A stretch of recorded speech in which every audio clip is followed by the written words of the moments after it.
mysteries abound around the world, from strange lights in the night sky to ghostly apparitions passing from one realm to the next. From the great pyramids of Egypt to what lies beneath the depths of Loch Ness. From Bigfoot to Atlantis, they are all mysteries waiting to be solved.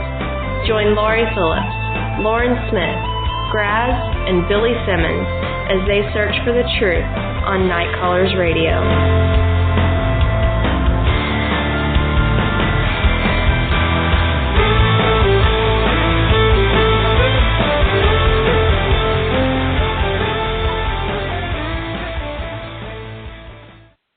Hello and welcome everyone to another episode of Nite Callers Bigfoot Radio. It is May 19th, 2016, and we are all here tonight. And my name is Laurie Hood, and I'm here with Graz, Lauren Smith, and Billy Simmons. Hi guys, how are y'all doing tonight? Hello. Hey. Hello. Yeah, well, I'm still getting used to Hood. She almost didn't pull it off, did she? I know. She stopped from. I can't tell you how many times I'm still writing Laurie Phillips on stuff. Important stuff, you know? I mean, it's crazy. I don't know if I'm ever going to, you know, it's like 20 years of having the same name, and so but I love being married. It's awesome, but just getting used to it. I finally got a new driver's license, finally got a new Social Security card, finally got everything changed at work, where now I can actually sign things with my new name. But today, everyone kept saying, Lori, Lori, Lori. I said, I'm going to change my first name now. They go, what is it? I go, Margaret.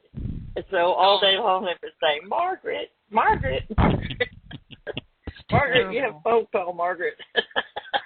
Where the heck did you get Margaret? I don't know. That was the first name that popped into my mind, Margaret. So. Margaret. Margaret. I'm like Eunice or Ethel or something. Well, you know, before the show started, Billy was telling us about what happened to him this morning. And, Bill, I want you to share what happened, and then I got an idea of why maybe it's happening. Okay. Well, I was telling him earlier, I was sitting here at my computer desk, nice and cool today, windows are all up, and I finished my breakfast and was, you know, drinking coffee, peddling on Facebook. I noticed all the cats just hit the porch in a split second. Boom, they were up on it and gone. I looked over to my left, and there was a coyote, a big one, standing about 4 foot from my window here. And that's an awful brave coyote to be in this yard. Yeah. You know, he was lucky all the dogs, you know, were apparently on the other side of the house doing their thing and didn't see him.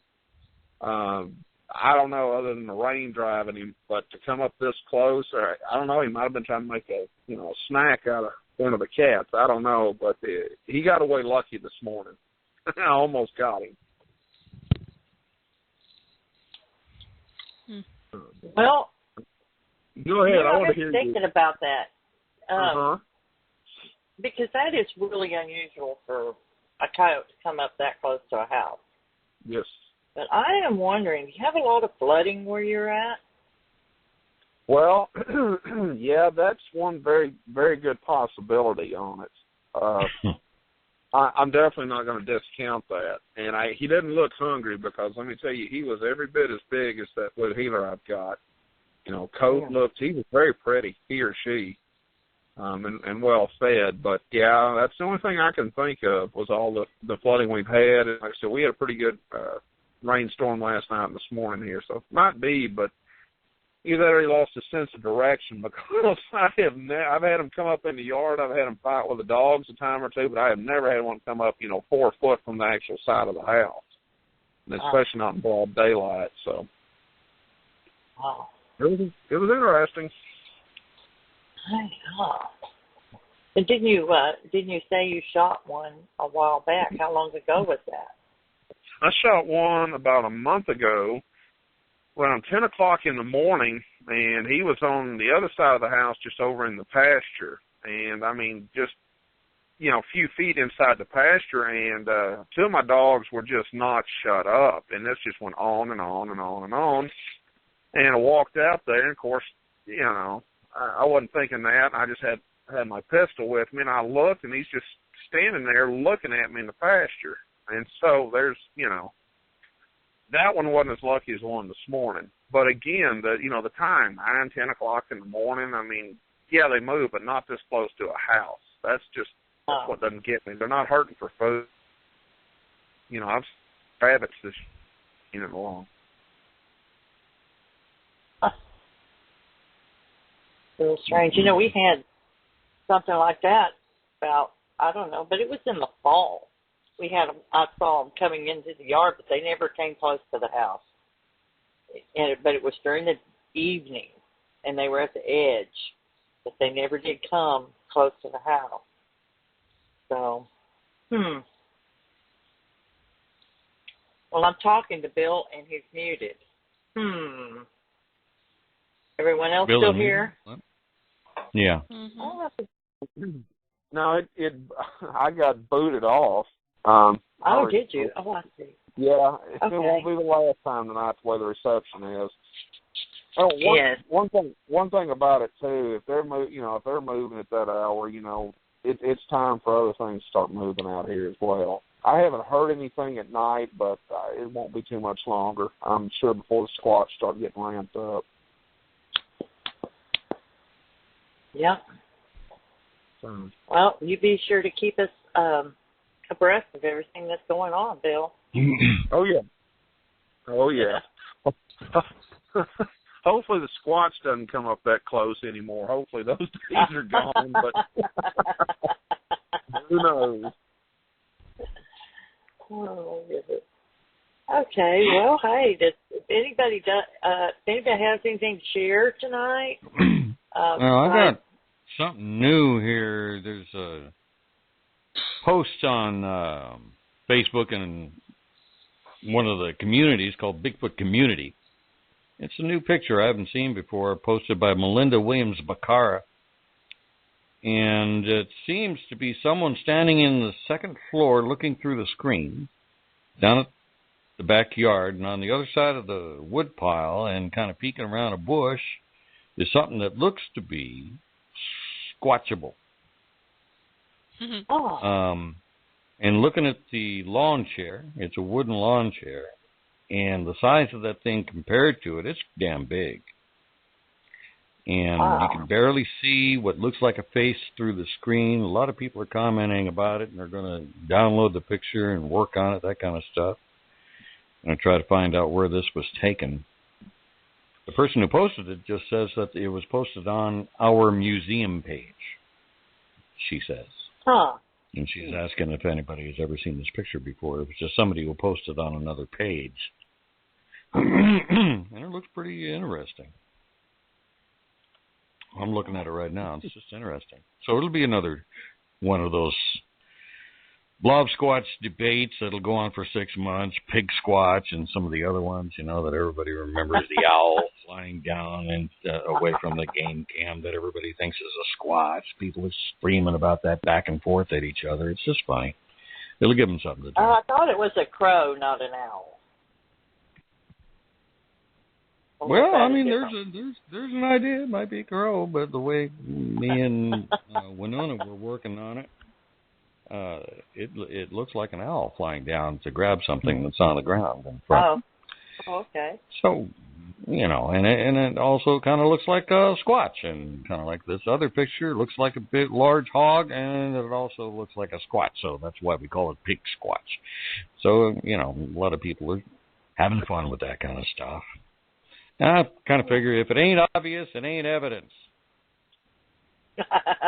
Even if it is obvious, can it still be considered evidence? Look at the Patterson-Gimlin film. It's still being debated. Yeah, and people will probably say it's been photoshopped anyway, or it's just some son of Hieronymus, you know, wearing a suit. Yeah. That's okay. It's Bigfoot. It's a hobby, people. Enjoy it. Have a good laugh. There you go. So anyway, did Daniel make it in here? Yes. Yes, he is. I don't know how he sounds yet. We'll find out when we bring him on. But why don't you go ahead and read that intro, Grass? Yeah, let's see what happens. It's an experiment. All right. Well, ladies and gentlemen, Nite Callers Bigfoot Radio presents Daniel Benoit of Virginia. And Daniel is the founder and CEO of E.C.B.R.O, which is East Coast Bigfoot Researchers Organization. Daniel is your average outdoors guy growing up in the country, spending lots of time playing in the woods as a child, as well as hunting and fishing with his father. He has gained knowledge for this topic from his studies of wildlife research, primatology, ecology, and basic biology. He has also gained much through this time and experience spent in the field. His research has a great deal of scientific basis, and he believes in taking the time to draw your own conclusions and standing firm in your beliefs until proven otherwise. With this in mind, he founded ECBRO and the Discovery Project. The project is in place for the evidence and to find proof of the elusive creature known as Bigfoot. He works along with members of the ECBRO and Valley Bigfooters to research along various locations on the East Coast. Thank you very much. Thank you, Grass. Hello, Daniel. Welcome to Nite Callers Bigfoot Radio. Let's see how you sound. Oh, hello. Thank you for having me. How do I sound? Oh, you sound awesome. Awesome. All right. That's well, I love clear. my headset. Yeah. Blog I was hoping my headset would work. What's that? Blog Talk is actually working. Awesome. Yeah, if for any reason I get disconnected, I have the phone next to me on speed dial. So. Okay. So. Awesome. Yeah. Well, sometimes I've had problems with the network here before myself. So hopefully there's no disruptions. So. Okay. It is kind of trying to break up a little bit. It still sounds real good. But if it starts going to pop, we'll let you know. All right. Not a problem. Sound great. We're very glad you came back on the show. This is actually the second time that Daniel's been on our show, and we really wanted him to come back. No, actually, I think this is the third time you've been on our show, because I think you came in for like a round table or something at one time. Well, I know there was a split show. It was me and I think Fred Canny and Tracy Arnold were all part of a show, and one other gentleman. Yeah. So. Yes. So that was a very good one. They're all good. I love all the shows. You guys have a lot of great guests on here. Well, thank you so much. We are really lucky in that respect that we've had so many good guests. It's just there's a lot of good people out there, and so and I've just been real blessed that a lot of times I don't know anything about them, and I invite them on, and like you, and turn out to be phenomenal guests. It's just real luck. It truly is. But we're really grateful that you came back on tonight, and I would like you to just kind of refresh everyone's memory on how you got into this and how Sasquatch became your passion. Well, as far as really getting into the whole, Bigfoot Sasquatch research scene itself, as far as the curiosity spark, as far as the beginning, we all know about the Roger Patterson footage and, a lot of movies throughout the years.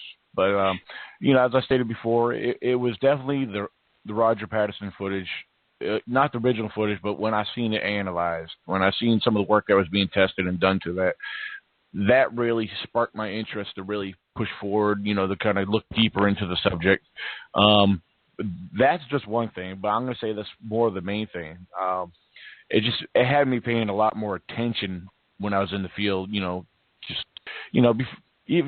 was out in the woods before I even got into the Bigfoot thing. I was, always out in the woods doing one thing or another. I don't know what it is about the woods, but I feel drawn to it. You know, it's a natural, you know, home to me. You know, but you know, that it's just there's so much that's being done with all these videos and the footage and everything, and no one can prove either way on a majority of them, especially the Patterson Gimlin footage. And, you know, and a lot of speculation, a lot of hearsay on, you know, everything that's going around.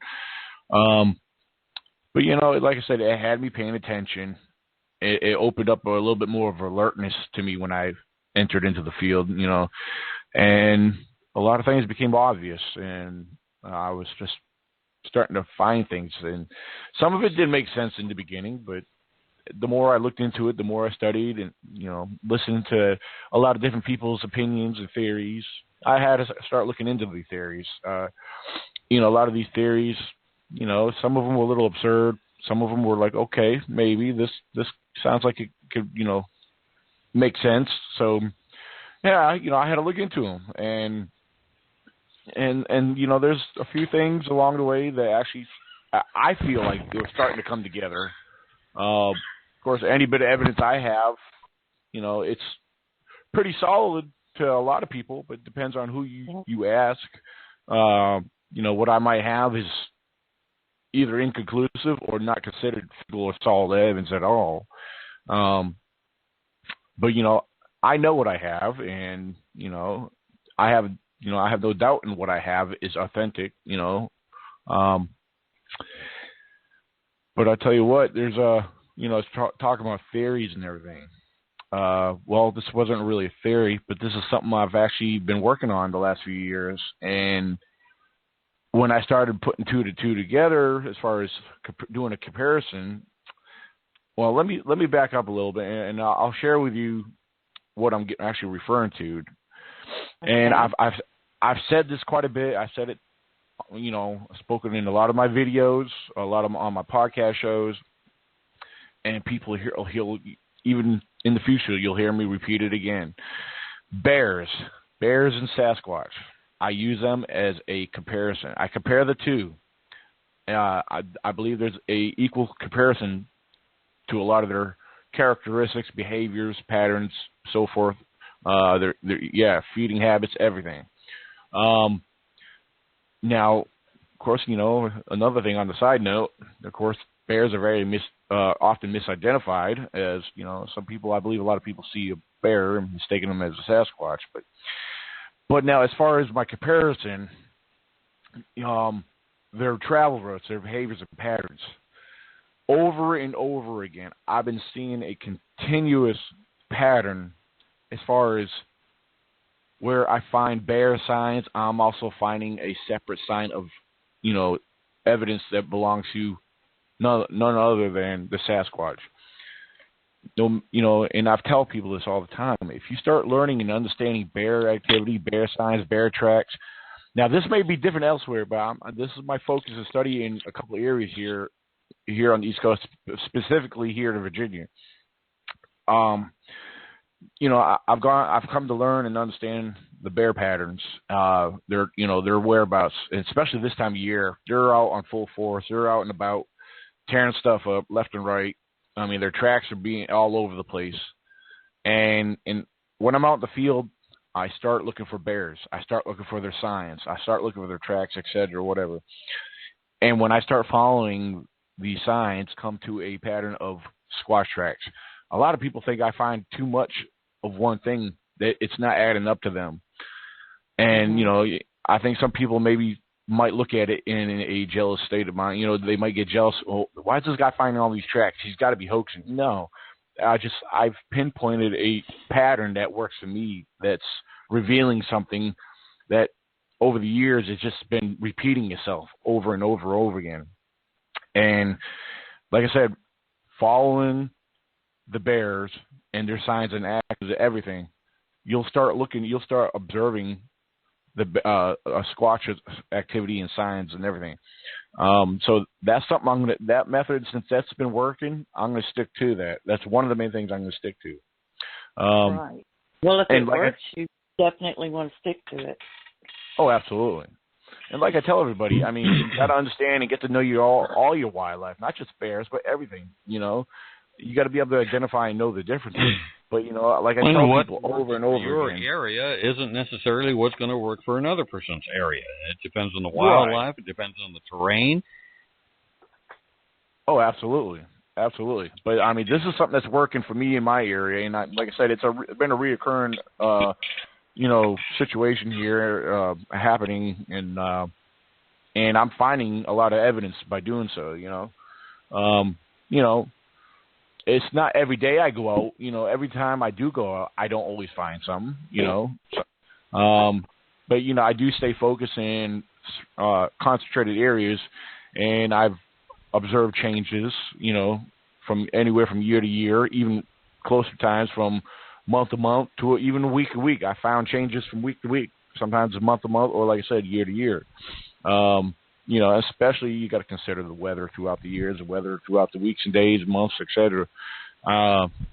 You got to, you know, that's another thing. You got to understand weather, because weather could really play a lot of tricks and fool a lot of people. And I see it all the time on social media. People post pictures, bent trees, you know. I mean, yeah, I find arch trees, bent trees, but, you know, you got to consider the growth, the weather, and bear activity, you know, and all the other animals in the area. I think a lot of people, they jump on a lot of stuff too quickly and without considering other possibilities. But true. You know, it's a learning process, though. It is. We're all learning. You think you've really found something, and I know I found one time I found a bush, and all the tops had been broken evenly all the way around, and were laying down. And I thought, it's got to be Bigfoot did this. Got to be. Well, then I found out that was a hunter's marker. You know, that's what hunters do. You know, they'll mark it, you know, break down these little yopon bushes or American Beauty and break them down like that, you know. That's something they do here in East Texas. But I had to talk to a hunter and find that out. Boy, before that, I thought I really had something.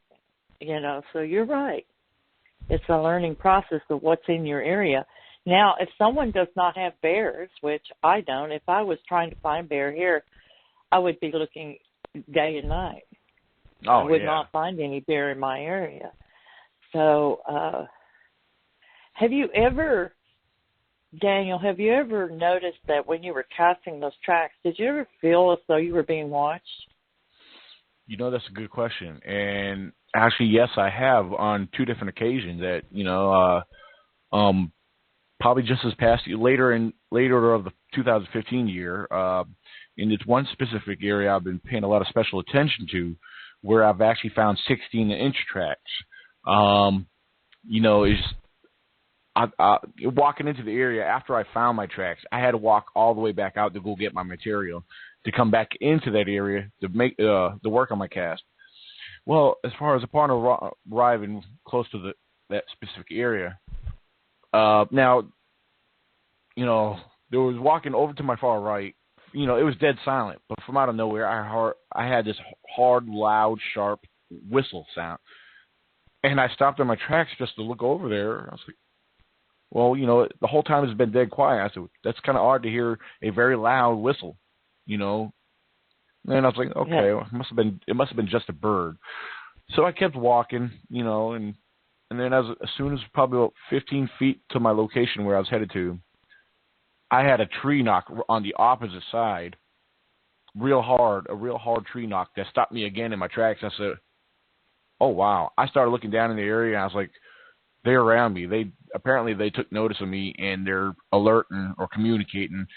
So he's back, you know. So, I mean, then I got the thing about that whistle I heard. Maybe that wasn't a bird. I'm thinking, because it was pretty loud and it was sharp, you know. So either somebody's playing games on me or there's actually squatches in those woods. Well, it's pretty obvious. Finding the tracks that I found, I believe, without doubt, there's squatches there. And I've actually started paying attention to that area. And you know what? The 16-inch tracks was, like I said, later in the end of 2015. I want to say it was back in November. Yeah, it was November, early December, I found those tracks. Now, then I found a couple other tracks, you know, smaller tracks. Now, just within a month ago, maybe a month and a half ago, I returned to that area. I started camping up around the corner from there. In this one specific area, I started walking into this area again, observing, searching out for more evidence, any changes. And boy, was I blown away. Those tracks were back. But the ones I measured out this time, there was 3 or 4 of them that were consistent in the same size. But there were 18-inch tracks. Now, the pictures I sent you for this show, the 16-inch tracks, those there were actually found when I found the 18-inch tracks. There's a picture of me holding up. I don't know if I shared it to you or not. There's a picture I have. I'm wearing a black hoodie holding up a cast. That was a 16-inch track I found towards the end of 2015. But the one I had a couple posted with, the 18-inch track. Those are the most recent ones. And I had a picture of the stride when I was casting that. There was another track up ahead of it, which, it has a 68-inch stride. But yeah, like I said, in that area, that one time I did feel like there was something around watching me. And of course, I always walk into the area, being, on alert, cautious about my, wits and everything. And not just for any big predators, but tell you what, there was one day I was walking in there, very hot, bright, sunny day, and even though I didn't see it, something scuffled off in the bushes on the ground next to me, and I didn't see what it was. I was curious to know what it was, so I walked over to that side, and I couldn't see what was underneath the bushes, but I heard it, and I stepped back when I heard that rattle. Oh. So, yeah. I said, yeah, I'm not going to get too close to you. But I think he was a fairly decent-sized one, just judging from the sound of the noise he made going into the bushes, But that rattle was pretty loud, so I stepped back a few feet just in case he decided to come out, and I had my hand on my sidearm, so I said, you come out, I'm taking home a souvenir. So, but yeah, that one particular area, yes, I believe I was. But there's been, a time or two, like I said before, but, in other locations connected to that general area. Because my area is very large. It's, it borders West Virginia and, a lot of hills and mountains. Briefly tell us what the geography is like in that area so we can picture it better. Well, I'm going to tell you what, for a lot of people that are familiar with, the layout of land as far as like the Pacific Northwest, there's a lot of it that's just like that. I mean, there's a lot of, our mountain peaks, we're nowhere compared to, out west or anything, but, we got 3,000-4,000, feet elevations. But when you're in these areas, I mean, they're, when you got overlaps of hills and mountains, it's pretty scenery. But, some areas depend, you got a lot of thick, tall pines, a lot of, in some areas you might have more oaks and maples and your laurel brush. It's kind of a little bit of blend of everything. I mean, a lot of mountain streams, spring-fed streams. You got rivers that run through there, and even a couple small little lakes. Well, they call them lakes. They're ponds to me, but but the layout, the land is awesome. I mean, but everything there. Sounds like a beautiful habitat for Sasquatch. I'll tell you what, yeah, there's some areas that will blow your mind. I mean, just being out there, period. I mean, it's like you could picture every known animal that you could ever think of being, existing there. I mean, what animals that might be more common down south or out west, I mean, you could kind of see them being there. I mean, it's the proper habitat for almost every known species of animal. I mean, there's an area for everything to live in there. And so, it's, the layout of the land is amazing. It's breathtaking, I mean, like I said, it's like there's sections that belong to the pines. There's a section that belongs to the oaks and maples. And I'm going to tell you what, knowing, just by finding the evidence, knowing that there's very large squatches in the area, well, I know for a fact there's other large animals in there. I mean, not just the bears. There's very large, massive bears in there. But, I mean, the other wildlife, the deer, and the turkey, oh my goodness, the turkeys are humongous out there. I mean, every animal out there is, a turkey, top of the head could probably almost, and I'm not exaggerating, if it, a turkey could probably reach just below my chest. You know, I mean, they're massive. I've seen them for myself, and I couldn't believe that. I mean, I've seen all the turkeys out there before, but this one specific area in this little hidden field out there where I found those tracks, yeah, I've seen those turkeys out there. I was like, you got to be kidding me. I said, there's no way. I said, someone's feeding these turkeys steroids or something. Yeah. Massive. Wow. So.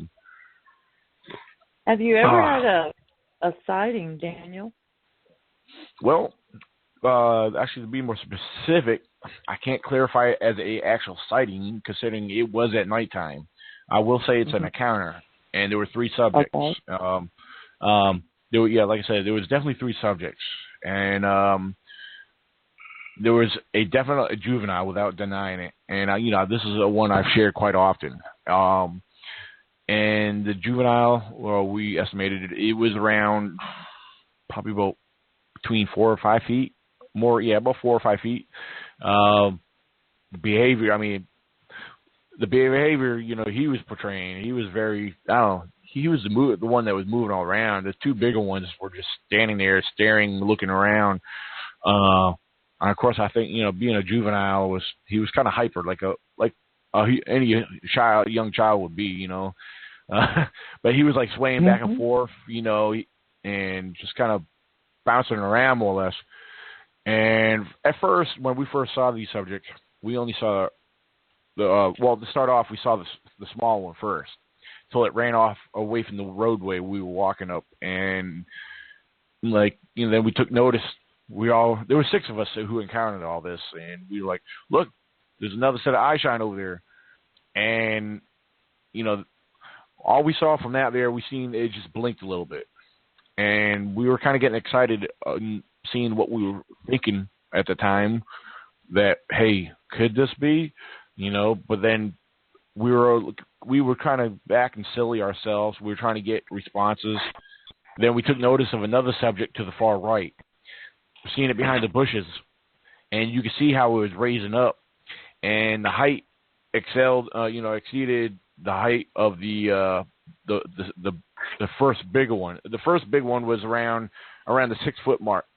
And this one here was well over a foot above the 6-foot one. I'm going to estimate about 7 to 7.5 feet, possibly 8 feet, because we did do a day. We came back the next day to do a daytime height comparison. Now on that one there, the big one, we did make out partially like a silhouette, maybe like the head, because now I don't know how much of the others really observed this, but we noticed like there were a couple of them, they were doing the eye shine. I mean, the eye blinking. That was very obvious, the blinking of the eyes. And then we saw a head movement. The head movement was, yeah, that was very obvious on the tallest subject. You know, we seen its head turn. Well, if looking at us, it was turned its head to the left and looked back, because apparently it looked like it took a couple steps, as you know, before it looked back. And I mean, we were calling, we were throwing whoops and all kinds of silly stuff out, you know, trying to maybe and hopefully, you know, get some kind of response. And we were excited. I mean, we really were excited. And, you know, we had one couple, they were a little, you know, well, the one lady that was with us, she was acting a little frightened. But, you know, the behavior, they were displaying, like, curious behavior. I mean, I didn't feel a sense of no threat whatsoever. You know, and we went back to the camp, and we tried to debunk the whole situation. We tried to think of every known animal that's out there. And, you know, as far as the height and the blink of the eyes, the eye shine, you know, for those who might be curious what color was the eye shine. The eye shine was, first of all, the eyes were very large, and they were well spaced apart, and they were large, yellowish, amber-looking eyes. And now, I'll tell you, when I first saw, you know, because I was up ahead of everybody when we were walking up the road, because we were coming from the lake. And when I first saw what I saw, I was like, what the heck is that? Because my headlamp, and keep in mind, this was after midnight, but my headlamp was reflecting something. I said, what's that? Because I saw a yellow, you know, bright yellow reflection. And keep in mind, in this area, this is a national forest, and some of the trees in there do have these little yellow, you know, plaques that are on the trees in certain areas. which, all they say is no vehicles beyond this point, stuff like that. And I thought maybe just for a few seconds, that's what my, light was reflecting. But I'm staring at it, and then it blinked. When I saw that, I was like, my heart started pounding. I turned around. Tracy Arnold was right behind me. He was next one behind me. He had his parabolic mic. I said, Tracy, get up here. I got eye shine. He comes up, and then eventually everyone else kind of slowly joins in. And that's when we all started observing everything. Because the first subject we saw, that was a juvenile. And we saw he was about roughly 15 feet away from the roadway. And being as dark as it was, we couldn't really tell. Well, we did because we had enough light. But the road from where we were well, probably, I don't know, maybe 6-7 feet up. The subjects were, a lot lower because it sloped down off the side of the road there, and then it leveled off, into the woods. So actually, there's a possibility. We think maybe if you actually get to thinking about it, the subjects could have been a little bit bigger than what we had estimated. So I mean, because I think during the daytime, comparison when we try to do the height thing, I think some of our judgment could have been off on that, considering what we saw at night versus what we were doing during the daytime. But we're all convinced what we saw were definitely a small family unit of squatches. And anyone who also, especially Fred Canny, who knows that area, and me and him mix quite a bit in that area, especially at camps and stuff, activity. There's no denying what's in there. I've gotten reports from people who didn't even know me, who shared stuff, with sightings out there and other activity. And there's actually, since I last been on the show, I've actually picked up a few reports from the surrounding area and, in other various areas as well. So, and some of the reports are just from last year, some of them more recent. And the Squatch activity is actually, actually starting to pick up right now. So, and I'm hoping to gather more reports to investigate here soon. It's something I'm definitely looking forward to. And, I got a few, that were given to me, and I'm kind of going back and forth with each one, trying to pick up more information, and these individuals, I have not met with these individuals yet. So I'm actually working on gaining, other information. These individuals are actually going out investigating a little bit on their own, which is awesome. They've been posting pictures to me, telling me what they're hearing, and all this stuff. People say, well, my neighbors. What kind of vocalizations do you hear when you're out there? Well, as far as during the daytime, anytime I've heard whoops and howlers, whoops and different howls of whales and stuff like that at night. I tell you, some of my real good audios, vocals I've heard were actually when I was sleeping. I picked them up off my audio recorders, and, after I go through my audio recorder, because I do a timestamp on my audio, and I mark the time from, I notice the time when I set it out there, and that way I could go by hour on each hour or whatever of the timestamp on the audio, and I've had stuff around the 2:30. Exactly. It's simple and easy to do if you just document, mark your time and everything. Time consuming though. And these new digital recorders, it takes a long time to go through all that audio. 16 hours of it. Oh yeah. I've gone through over 40 hours. I have a Olympus audio recorder, and on a fresh set of batteries, it'll stay out there. I got to go pick mine up tomorrow evening, and it's been out there since last Saturday. So, but I'm hoping I pick something up in there on it. It does take me a while to go through it. As far as audio recorders, there is another option you could do, but which I've tried to do it before, is you can set the voice activation recording on them. The only problem with that is the voice or the audio, the vocalizations or any sound, it would have to be loud enough to actually start setting it off, and right, that's the problem. And be long enough. Yeah, exactly. So I've had that. It also it cuts it off too. A lot of times you don't get the beginning of it. Yes, exactly. There's a delay factor to start the recording.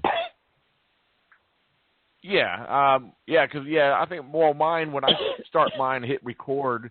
As soon as you hit record, you got maybe a second or two then you can start whatever. But yeah, it's just I've learned that you lose a lot just by doing the voice activation recording.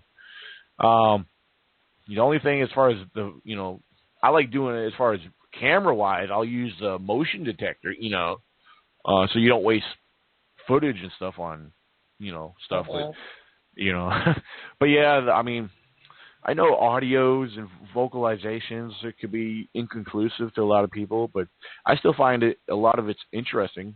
I've compared some of my audio to other known things. I mean, but I've also picked up known animals on my audios and stuff, and I actually document that. And I got some of that documented and uploaded on my SoundCloud. I got coyotes, a pack of them, got owls on there, and then I also have other unknown howls on there. One in particular, I wouldn't consider it a howl. Tell you what, I might be able to play it for you here in just a second. I don't know how well you'll.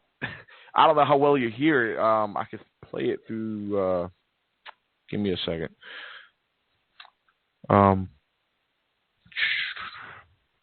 No, we should probably go to an intermission SoundCloud in a couple of minutes anyway.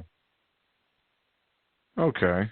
Yeah, while you're searching that and setting it up, okay, we'll just go ahead and go to intermission real quick. All right. Before we do, go ahead, Daniel. Oh, no, I was just going to mention, I'll make sure I have it ready for when we come back. Okay. I think it's about 7 minutes long, and I just wanted to say before we go to intermission that for the graduates, good job and well done. So go ahead, Graz, roll that intermission. Okay, and we're back from intermission. I can't believe I didn't get any comments on that music, not one comment from my co-host. Hey, I like What it. about the first song or the second Yeah. song? Both. 2 thumbs up. Well, the first song, I don't know. It's a little too bratty for my thing. But the B-52s, man, I'll take it. I've seen them live down in Atlanta when I was younger. Don't go mess with me. Don't go mess with my childhood. That was both from the 80s, Graz. It was good stuff.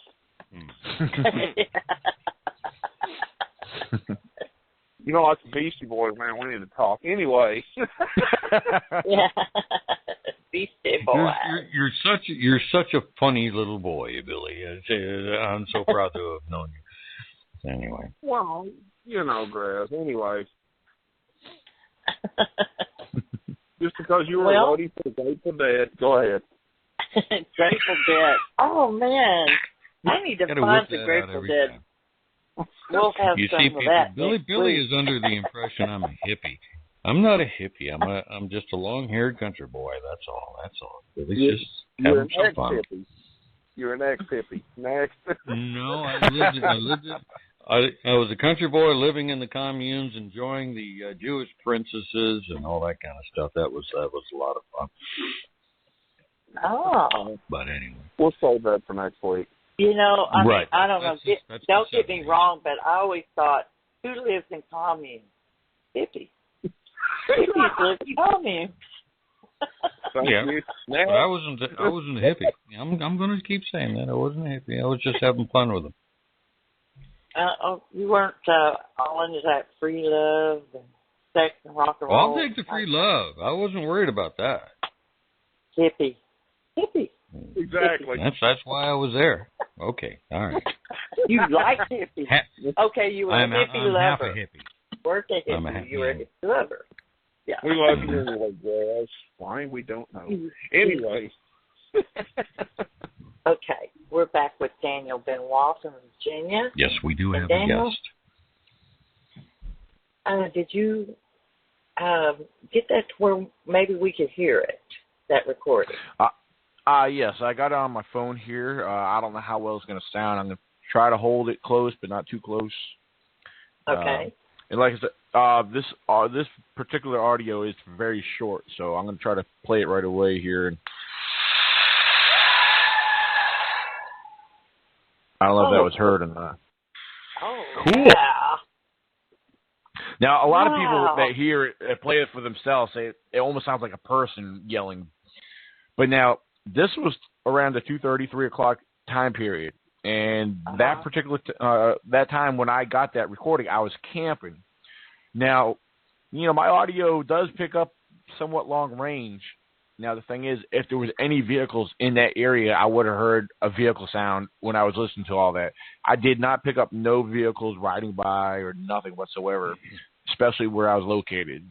So, I mean, I could rule out very comfortably people. There was no one camping nowhere nearby. And like I said, the whole time I had my audio recorder out there, I would have picked that up. Yeah, so. I can't imagine a human actually making that sound. You'd have to stab Billy in the ass to get that kind of Not try that. How would that be? Sounds like everybody picks on poor Billy. They do. Thank you. I agree. Yeah, just once a week.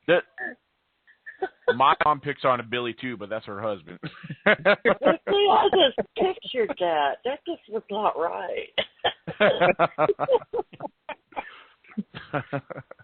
Hey, could you play that again? Oh, absolutely. Let's hear it again. It kind of sounded like Billy. Let's listen again. All right, here we go.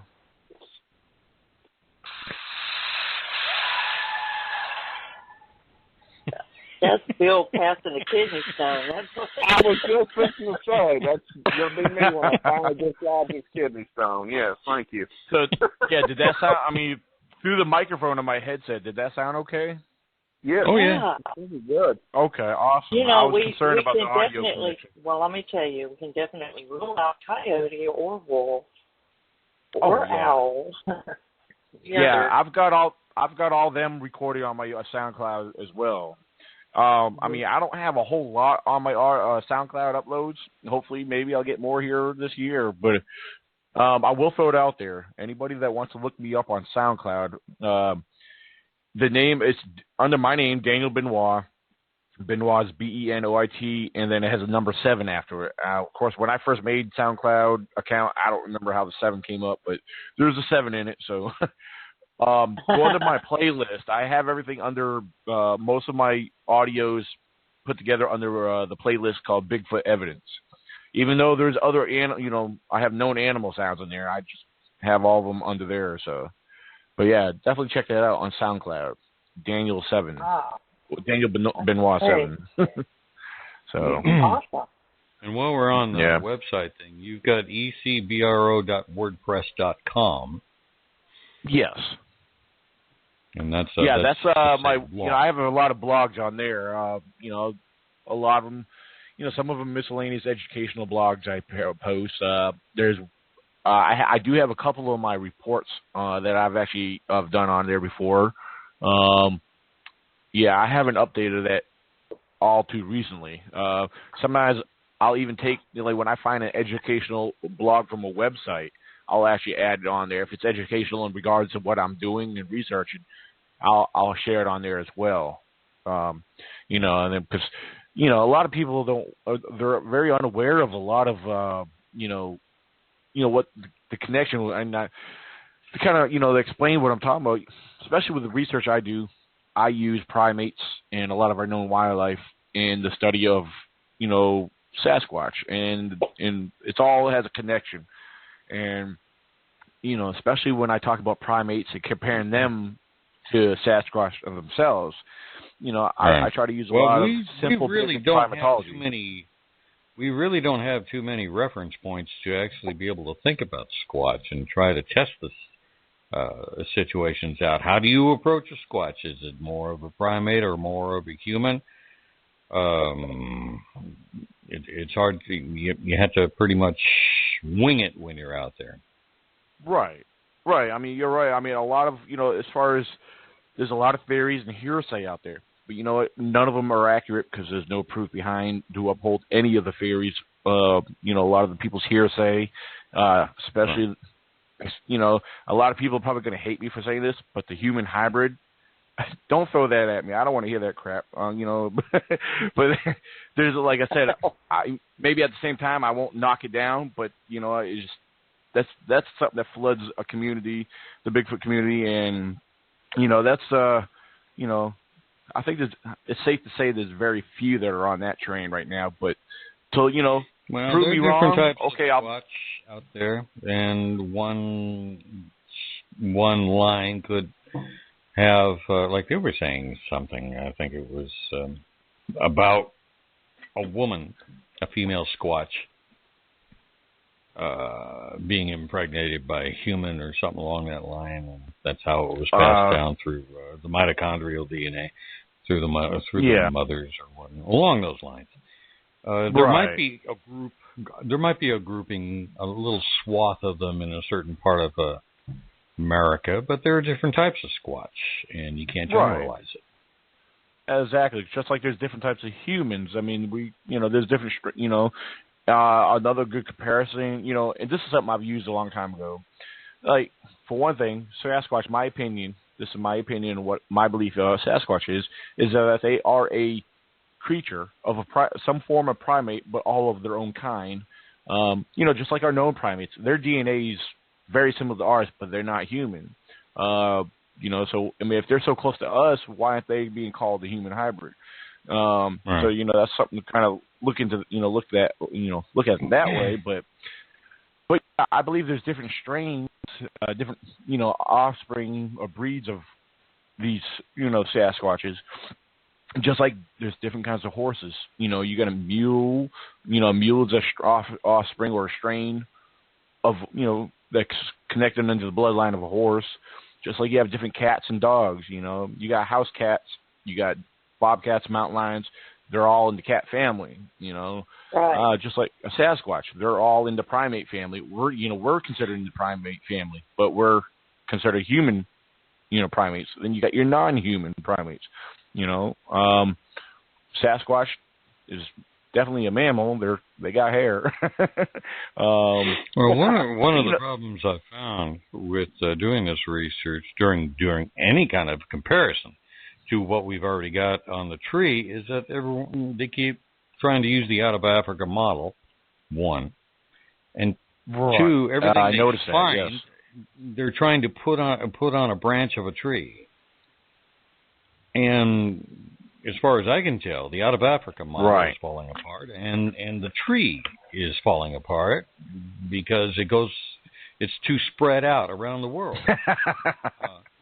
And there's different types that just make absolutely no sense about how they got there at that period of time. So they're trying to fit all this stuff in, and there's genetic problems, trying to find out how the hell they got there from Africa.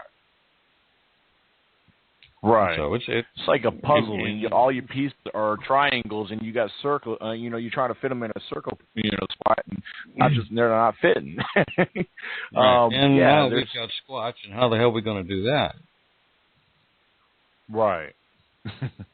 I know science is trying their darndest, to figure something out.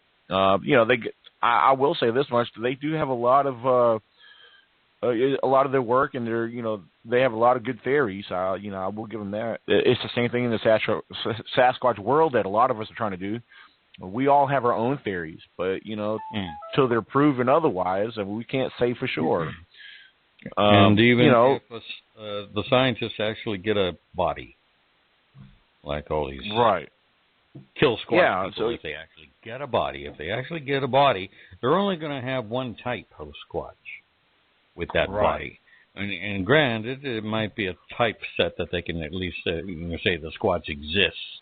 Let's go from there. But they're only going to have one type. There's probably 4 or 5 different types in America, and then you go around the world to the Yeti and the Yowie and all these other ones. They're going to have to branch out their ideas about those kind of things, especially like with Neanderthal visions and whatnot. They'll have Gigantopithecus and all that kind of stuff. It's going to be interesting if a body is found. Absolutely. And, just with what you were speaking on, it's like the same thing back when the Billy ape was discovered. When they did nuclear DNA testing on that, they found that it was the DNA matched to chimpanzee. And so basically they classified it as it's definitely an ape, yes, but it's also classified or compared more to the chimpanzee because of the DNA match. And, just you know, like of course, it's a much larger. Standard chimp. Right. And then you got your little, you know, the bonobos and, you know, so forth. But yeah, there's a, you know, like I said, yeah, just with one body, without having another one to do, you know, or multiple ones to do more of a line of comparisons than, you know, hey, well, we got a different strain here. It doesn't, you know, this one here is a little different than this one. You know, I mean, it's just like people, you know, I think if they did a DNA test on me, that especially on genealogy or whatever, they're going to see, oh, okay, this guy's got Italian, Irish, French, you know, maybe some French or whatever. You know, whatever. It's the same thing with a lot of species. Like, you know, like I said, the different strains of different animals that, you know, all have they branch off and connect, but they're all that line of family within its own kind, you know. So, you know, my opinion is, you know, I believe Sasquatch is probably, you know, I believe without doubt it's in the primate family. You know, I think it's safe to say there's no denying the primate family, but as far as where, you know, like you said, the different branches, because, you know, that branch that science is working on, like you said, it's widespread, and there's a lot of branches I think are being twisted and played with. Well, they're getting, you know, so yes, I think so. Scientists are confused. The poor people are just confused. Just pat them on the head and tell them it's okay. Go away now. Let's hey, do some research. I got a question. Okay. A little while back, about a year and a half ago or so, you started inviting people to your area. Yes. With the advent of finding Bigfoot and some other things like that, when you went online and started announcing that you wanted to bring these people in, and you actually started posting pretty close to where it is, as far as location is concerned, do you think with all these people wanting to go out in the woods and hunt Bigfoot now, do you think you might be setting yourself up for a little overkill? Now, you know, that's a good question. And this is one thing I tell people when I do invite people. You know, like the last 2 expeditions I've had, I'll go back to 2014. There was 6 of us, and that was actually a perfect group. Last year there was, I think, about 7 of us altogether. That was still a perfect group. That was perfect. Now, I don't want a large amount, but at the same time, my area is, I mean, it's so vast and, you know, very, you know, it's a lot of area to cover. If I was to get, you know, a certain amount to show up, because it's kind of hard to explain. I guess the best way to say is, you know, depending on how it works out, if it's another small group like it has been, that's great. Because I've told people before, I said, yeah, I like a small group, but I don't want too many. You know, I don't want to do like the B.F.R.O. does, have like 20, 30, 40 people. Well, you know, I think I had about it ending up possibly almost as bad as Salt Fork, where you're out there walking around, you hear a knock off in the distance. You knock back, and what it turns out to be is 2 groups knocking to each other. Exactly. So, you know, what if somebody comes in from another road into your area? You're on one road, and they come in from another direction, about 6 or 7 miles off in the direction. They start researching and stuff. You might be bouncing off each other. Yeah, you're absolutely right. That can cause a, you know, situation, you know, a mislead, you know, major deception right there. Right. But yeah, you're absolutely right. I mean, as far as I go, you know, like I said, this is one thing I've always done with my expeditions. If we do spread out and separate, we do stay in radio communication. That way, at least we can eliminate us, you know. Okay, hey, did you hear that? Okay, hey, I just gave off a howl. I just whooped at you. Did you, you know, right. These kind of things. And, you know, we've been in areas like Mr. Fred Canny of Valley Bigfoot. You know, when we had the newspaper reporters out there doing a report and story on us, they came out on 2 different investigations with us. One out where I researched, and out there where Fred researches. And you know, I'm going to tell you what, they both had experiences in both areas.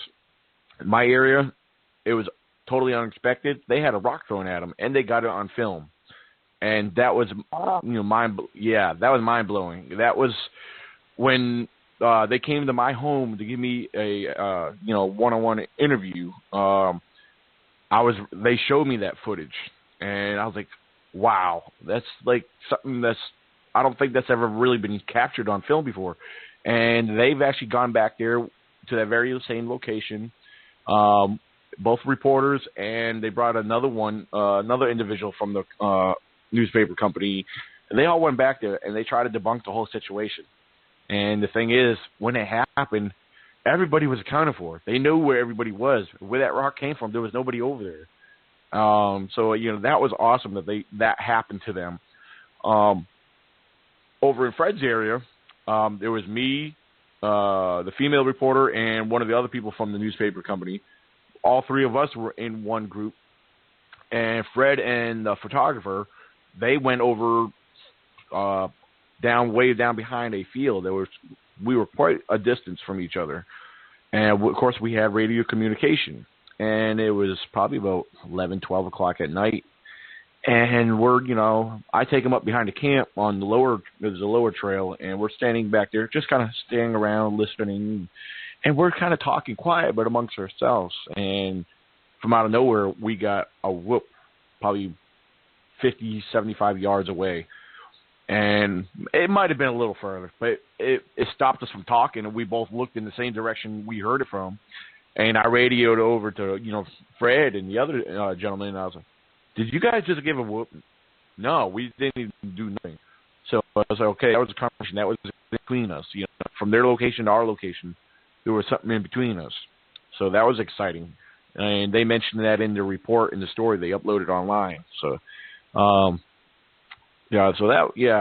like I said, that was a small group, and we were separated. And we had radio communication, so we were able to distinguish and know what was going on between each other, and what stood apart from what we did, and and what was in nature.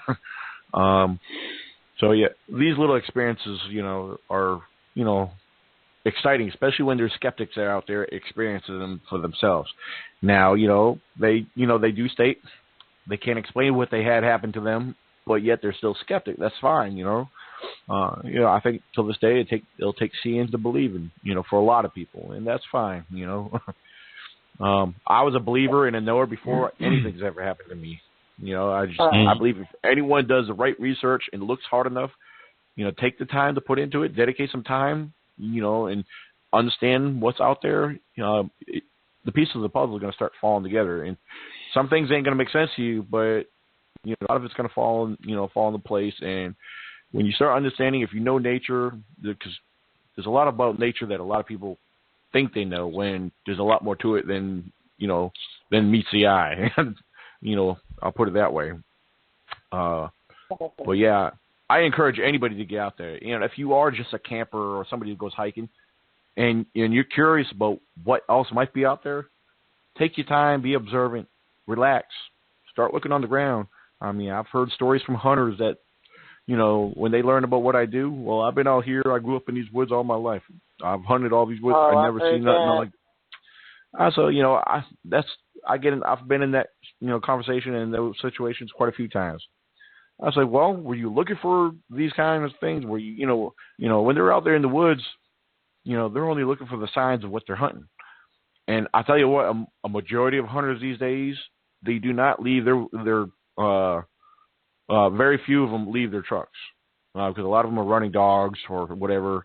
Some of them are just up in a tree stand, and some of them I've actually got reports from people, that things happened to them. They've actually had sightings while they were in the tree stand. Of course, that was 20 years ago, but these are things I've learned in the last couple of years, which is awesome. But like I said, a lot of people that spend time in the woods don't think about Bigfoot, especially if they're not a believer or knower. Right. If you're looking for deer, you'll find deer. If you're looking for bear, you'll find bear. If you're looking for Sasquatch, you might find Sasquatch. So. Exactly. Absolutely. Or he might find you. He might he might find you, because what? That's how I've heard that happen to a lot of people. It's just things happen to people that they can't explain because they never give it the consideration of the existence of Bigfoot, or the thoughts, like you said, it's never entered their mind. But it's a lot out there that people need to get out there to discover, regardless if it's I think that's natural. very interesting, though, that you said that you were nowhere in Boulder even before you had a camera. That's really useful. It's so Well, yeah, I mean, it's just from, when I started getting into it, it's just the research I did. I started, I had to go into it with an open mind. And the thing is, let me put it this way. I was never, I have to look back on before I even got into this. I can't say I was a non-believer or a believer or nothing or a skeptic at all because, like I said, it was something that never really you lived thinking about. You know what I mean? I mean, yeah, you've heard things growing up, maybe here or there, but it's something that never stuck with you like that. And, of course, when I did get involved with it and started getting, going out and looking, it's just the evidence was like when I opened my eyes and my senses to, see what's really out there, is when things started, picking up. I started finding some weird stuff, and then the tracks started being found. I was like, wow, and then I was like, well, I want to start looking for this creature more.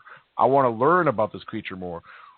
But I also told myself, well, a lot of people I've heard, back when I was still new into this, a lot of people mistaken, well, you're seeing bear, that's bear, that's bear, that's bear. Okay, I got tired of hearing that. So I started, okay, I'm going to start researching my known species a little bit better, And so I did. That's what I did. I started getting into, wildlife, a lot, and I still do. Especially, I'll tell you what, there's a lot that's going on. People sharing scat on in these forums, and I'm not going to mention no names because a lot of people are aware of certain individuals. But a certain individual posted a video on his tailgate. Look at this Sasquatch that I found. Yeah, local to my area. Oh, okay. Well, you know what I'm talking about then. Okay. Yeah, I'm up in Seattle. I know all about that person. Well, be careful. You don't want to get lost in his portal.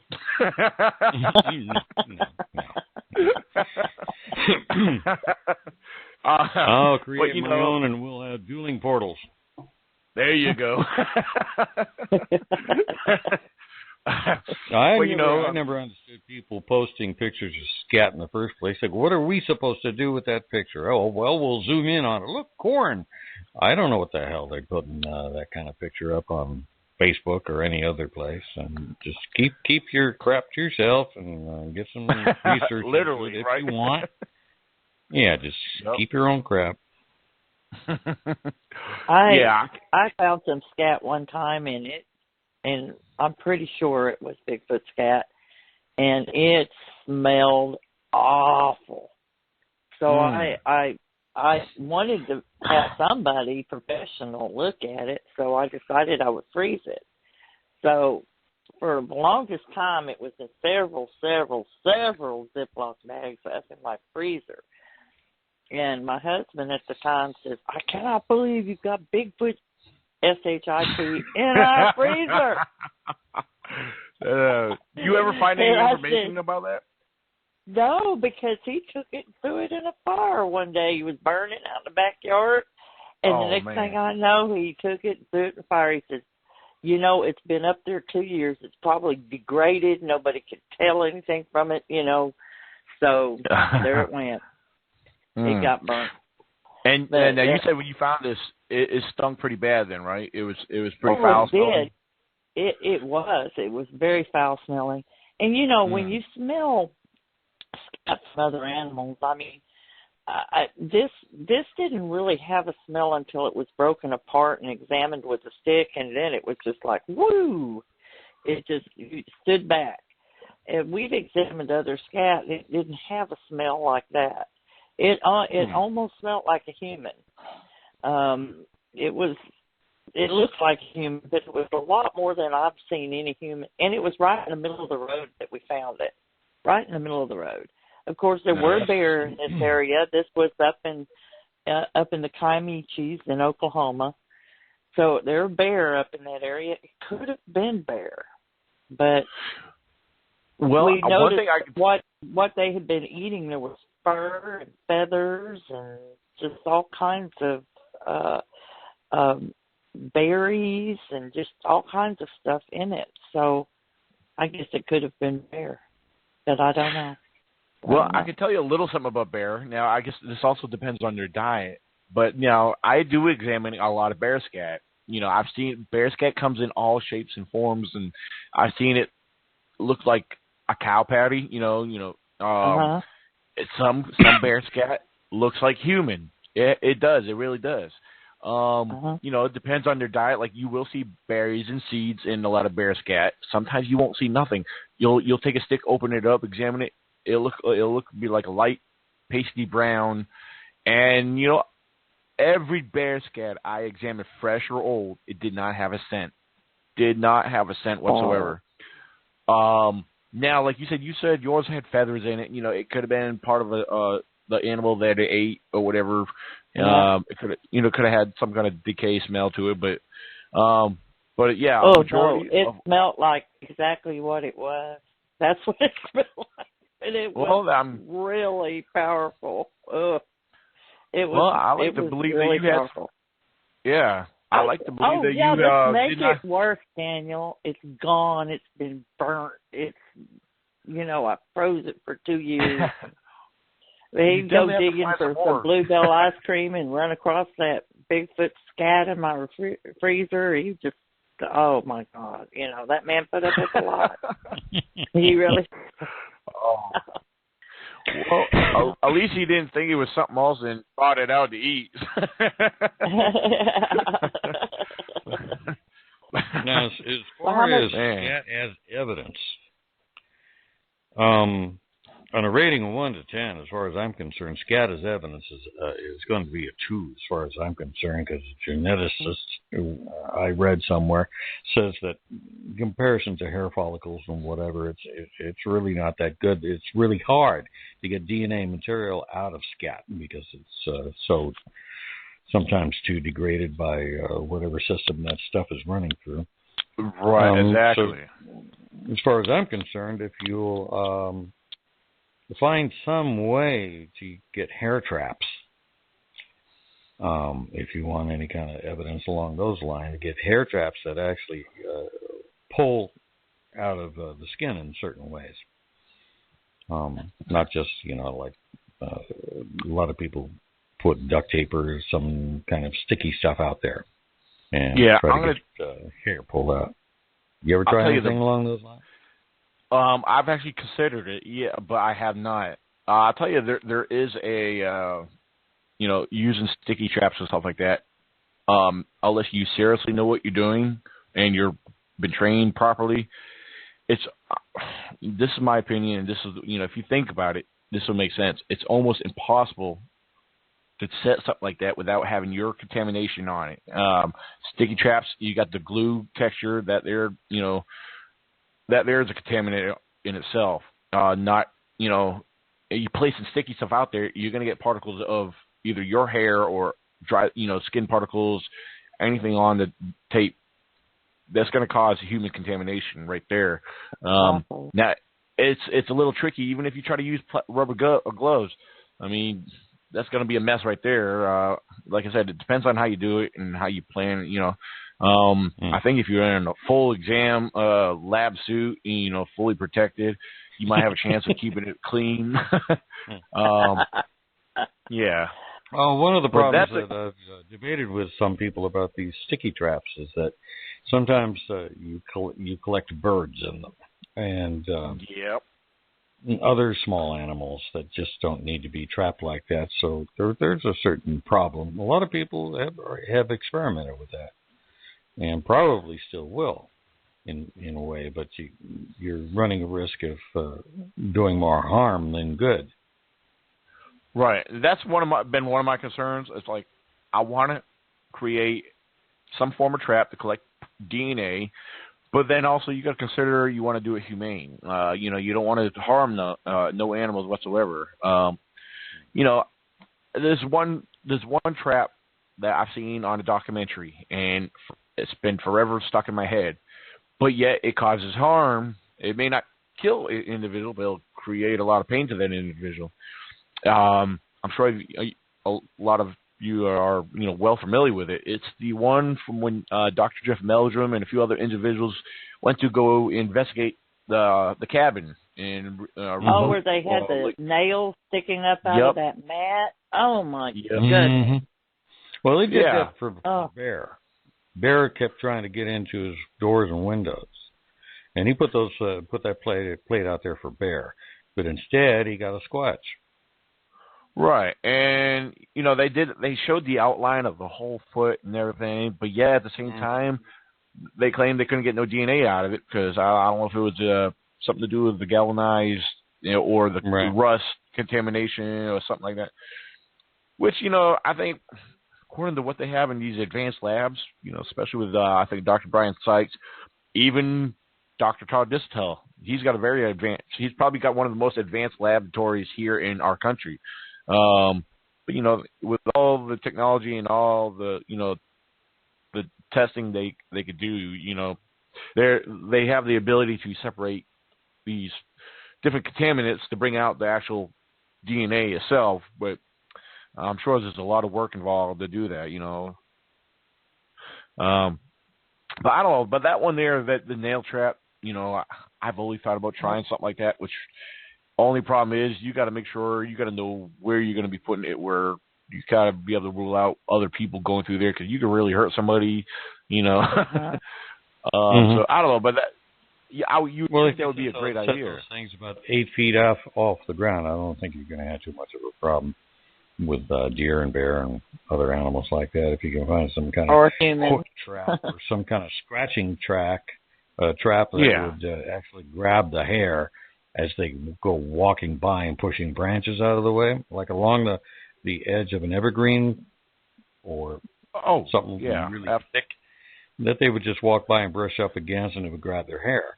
That would be the safest route to go. But we're down to about 4 minutes. What do you think, Lori? Yeah, real quick. Tell us what you're doing, what your main goal is right now, Daniel, and then good night.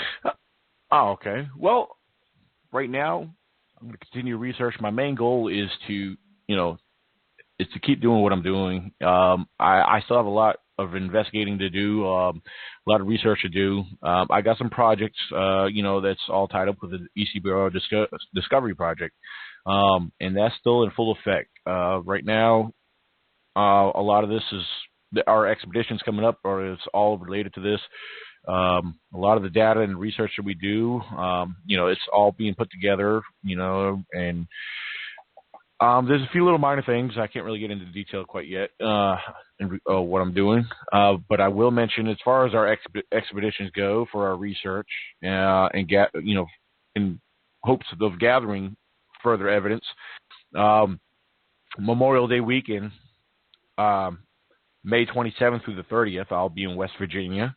And then June 4th through the 11th is our annual ECBRO expedition. So with all that being said, hopefully we'll have a good turnout as far as, or hopefully have some good findings to share with everybody. Of course, I share everything I share. I do a lot of videos and of my findings and everything, and I upload them to my YouTube channel, ECBRO 98. We also have a lot of live podcast shows on there for open discussion, and we discuss various topics. So if you haven't done so, definitely check that out and subscribe to that. Sometimes some of our shows are kind of, we get into some interesting debates, discuss a lot of various things on there. Sometimes outside of the Sasquatch subject, but, we try to stay on subject on the most case. But hopefully here in the near future, we'll have something, that bring to the table for everyone to see and share. When I say bring to the table, I'm not talking about a body, but, hey, if we ever come across a body, that's, that would be a miracle, but then there's other, yes, it would. Yeah, I don't know what would happen if we came across one. I think we'll worry about that if that was to ever happen. But that's like what a dog would do if he ever caught a car. Now what? Yeah, absolutely. But, I do want to give a shout-out to everybody out there that's been faithful, loyal followers of the ECBRO in my research. A lot of people are, very loyal, and I'm thankful for them and their support. Definitely, I appreciate their help and input on a lot of things. I've been getting a lot of mentoring from various sources. I'm going to tell you, I want to thank you, Mr. Fred Canny, of Valley Bigfoot here in Virginia. He's been a great help throughout the years. He's been, a very loyal friend. And, we've learned to critique each other on a lot of things. We may not always agree, but you know what? We learn from each other, and I'm proud to have him as a friend as well. And we've been through a lot together. So, but yeah, I want to thank everybody out there again. And you'll be seeing a lot more from me on Facebook, YouTube, and also on Twitter. So check us out. Give us a like as well. Yes. Absolutely. Keep up Thank the you good very work, much. And thank you for coming on. Thank you so much. We really enjoyed this interview and want to have you back again, and we will. We will. Absolutely. It's been my pleasure. I'm glad I could be on here to share everything and talk with you guys. You guys are, great conversation for one thing. That's awesome to hear that. Absolutely. We're on our best behavior on this show. If you ever want to get a little out of hand, be a little bit more open, come on podcast show. We have fun. We're serious, but we have fun at the same time. So yeah, maybe I'll send you guys a link soon. We actually have a show tomorrow, a live podcast show tomorrow. We have the Carolina Crypto Crew joining us tomorrow. And okay. Yeah, then we got Tuesday, the 23rd. Let me see. I have Brian Sullivan, and May 25th, I have Kenneth Jaluski. He's an anthropologist. So he's going to be joining Kenneth us. Very well. We know Kenneth very well. Awesome. Yeah, he was going to be on the 17th, but he was when he contacted me, he was still at the Ohio Bigfoot Conference. So things weren't going to really work out that day, so he had to cancel out, which I totally understand. So I'm looking forward to talking to him and hearing some of about his work and actually some of his experiences as well, from what I hear. So I heard a few rumors that I'm going to see what happens with that. So we're looking forward to that too. So, and if I may say so, are we still on air right now? I think we're already streaming. Okay. I do want to. I've said it before, and I want to definitely throw it out there real quick. To the Carolina Crypto Crew, especially Melissa George and Carrie George, I want to thank them very much for their donation of their books they sent me. Sasquatch, The Native Truth, and also the Bigfoot Chronicles, True Encounters with a Legend Known as Bigfoot. I've been looking through these books. These books are awesome. It's great work that they do. These books are all true stories, true events, and true, information. And I want to thank them again. I can't thank them enough for, what they've done. So definitely be on the lookout for their work. They're actually, doing some great work. And I'm going to learn some more about them here tomorrow night at 8 p.m. Eastern Standard Time. So that should be an interesting show. Send us those links. Oh, absolutely. And again, I'm sorry. I know I blabber on too much. You're fine. But we do need to call it a night. We do need to say goodnight before they cut us off. So not a problem. Thanks, Daniel, for coming on. And everyone, let's say good night, all. Good night, all. Good night. God bless.